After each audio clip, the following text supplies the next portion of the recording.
जय माता दी मित्रों, आज हम श्रवण करेंगे श्री दुर्गा सप्तशती पाठ अध्याय 9 और अध्याय 10। प्रेम से बोलिए जय माता दी।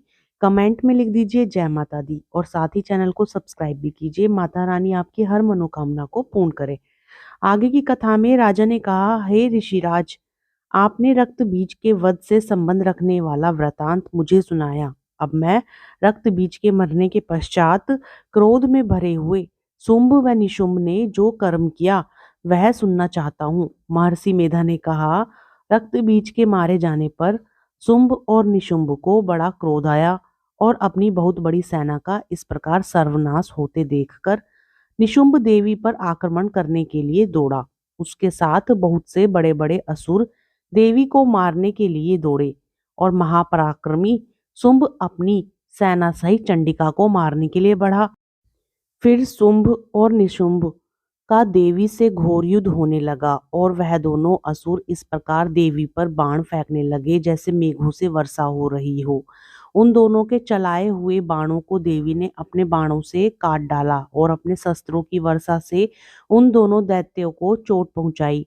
निशुंभ ने तीक्ष्ण तलवार और चमकती हुई ढाल लेकर देवी के सिंग पर आक्रमण किया। अपने वाहन को चोट पहुंची देखकर देवी ने अपने शूर्प नामक बाण से निशुंभ की तलवार व ढाल दोनों को ही काट डाला। तलवार और ढाल कट जाने पर निशुंभ ने देवी पर सख्ती से प्रहार किया। देवी ने अपने चक्र से उसके दो टुकड़े कर डाले। फिर क्या था, दैत्य मारे क्रोध के जल भुन गया और उसने देवी को मारने के लिए उसकी ओर शूल फेंका, किंतु देवी ने अपने मुक्के से उसको चूर चूर कर डाला।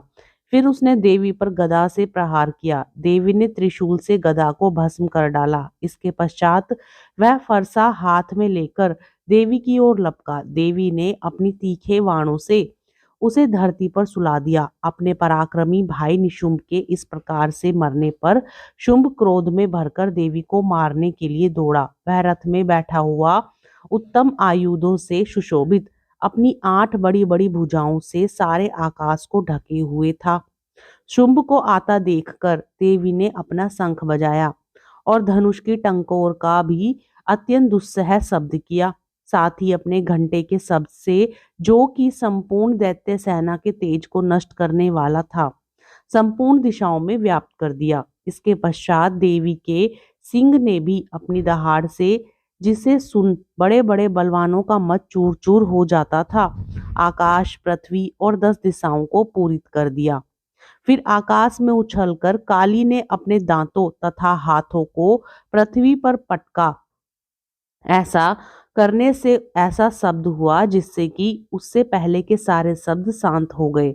इसके पश्चात शिवदूती ने असुरों के लिए भय उत्पन्न करने वाला अट्टहास किया, जिसे सुनकर दैत्य थर्रा उठे और शुंभ को बड़ा क्रोध हुआ। फिर अंबिका ने उसे, अरे दुष्ट, खड़ा रह कहा तो आकाश से भी देवता जय जयकार कर उठे।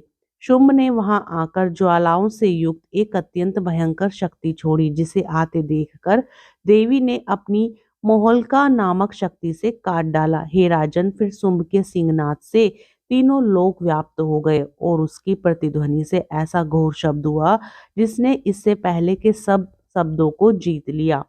शुंभ के छोड़े बाणों को देवी ने और देवी के छोड़े बाणों को शुंभ ने अपने बाणों से काट सैकड़ों और हजारों टुकड़ों में परिवर्तित कर दिया। इसके पश्चात जब चंडिका ने क्रोध में भर शुंभ को त्रिशूल से मारा तो वह मूर्छित होकर पृथ्वी पर गिर पड़ा। जब उसकी मूर्छा दूर हुई तो वह धनुष लेकर अपने बाणों से उसने देवी, काली तथा सिंह को घायल कर दिया। फिर उस राक्षस ने 10,000 भुजाएं धारण करके चक्रादि आयुधों से देवी को आच्छादित कर दिया।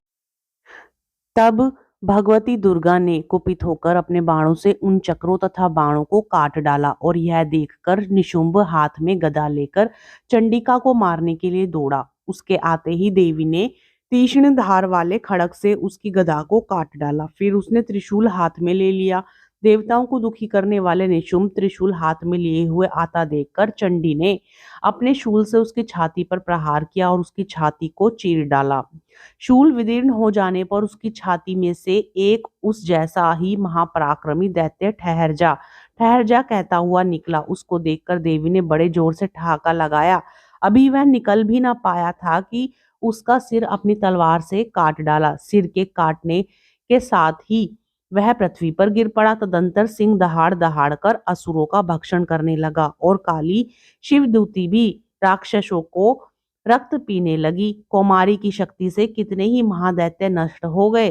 ब्रह्मा जी के कमंडल के जल से कितने ही असुर समाप्त हो गए। कई दैत्य माहेश्वरी के त्रिशूल से विदीर्ण होकर पृथ्वी पर गिर पड़े और वाराही के प्रहार से छिन्न भिन्न होकर धराशायी हो गए। वैष्णवी ने भी अपने चक्र से बड़े बड़े महापराक्रमियों को का काम चूर कर डाला, उन्हें यमलोक भेज दिया और इंद्री से कितने ही महाबली राक्षस टुकड़े टुकड़े हो गए। कई दैत्य मारे गए, कई भाग गए, कितने ही काली शिवदूती और सिंह ने भक्षण कर लिया।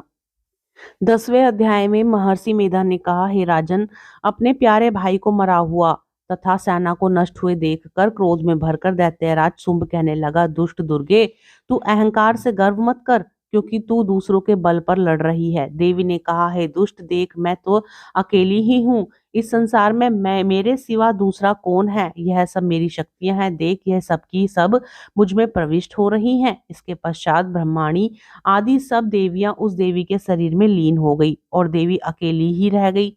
तब देवी ने कहा, मैं अपनी ऐश्वर्य शक्ति से अनेक रूपों में यहाँ उपस्थित हुई थी, उन सब रूपों को मैंने समेट लिया है, तब अकेली ही यहाँ खड़ी हूँ।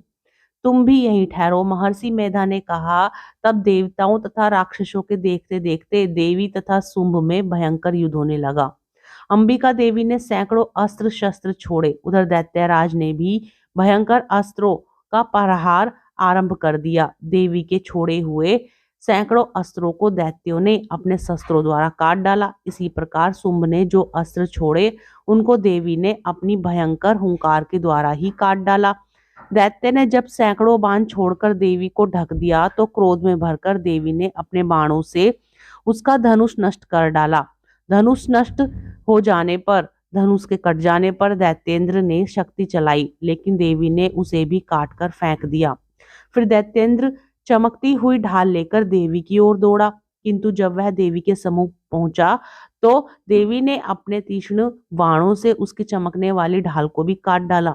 फिर दैत्येंद्र का घोड़ा मर गया, रथ टूट गया, सारथी मारा गया। तब वह भयंकर मुदगर लेकर देवी पर आक्रमण करने के लिए चला, किंतु देवी ने अपने तीक्ष्ण बाणों से उसके मुदगर को भी काट डाला। इस पर दैत्य ने क्रोध में भरकर देवी की छाती में बड़े जोर से एक मुक्का मारा।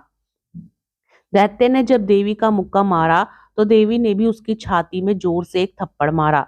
थप्पड़ खाकर पहले तो दैत्य पृथ्वी पर गिर पड़ा, किंतु तुरंत ही वह उठ खड़ा हुआ। फिर वह देवी को पकड़कर आकाश की ओर उछला और वहां जाकर दोनों में युद्ध होने लगा। वह युद्ध ऋषियों और देवताओं को आश्चर्य में डालने वाला था। देवी आकाश में दैत्य के साथ बहुत देर तक युद्ध करती रही। फिर देवी ने उसे आकाश में घुमाकर पृथ्वी पर गिरा दिया। दुष्टात्मा दैत्य पुनः उठकर देवी को मारने के लिए दौड़ा।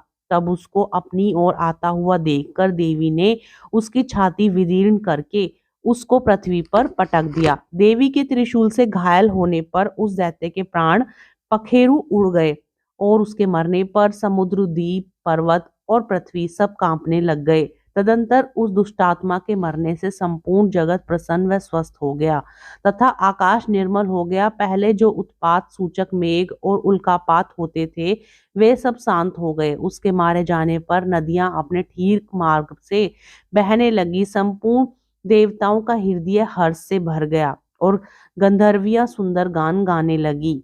गंधर्व बाजे बजाने लगे और अप्सराएं नाचने लगी। पवित्र वायु बहने लगी। सूर्य की कांति स्वच्छ हो गई। यज्ञशालाओं की बुझी हुई अग्नि अपने आप प्रज्वलित हो उठी तथा चारों दिशाओं में शांति फैल गई। इस प्रकार अध्याय 9 और 10 संपूर्ण होता है। कथा पसंद आए तो वीडियो को लाइक जरूर करें और साथ ही चैनल को सब्सक्राइब भी करें और कमेंट में जय माता दी लिखना ना भूलें।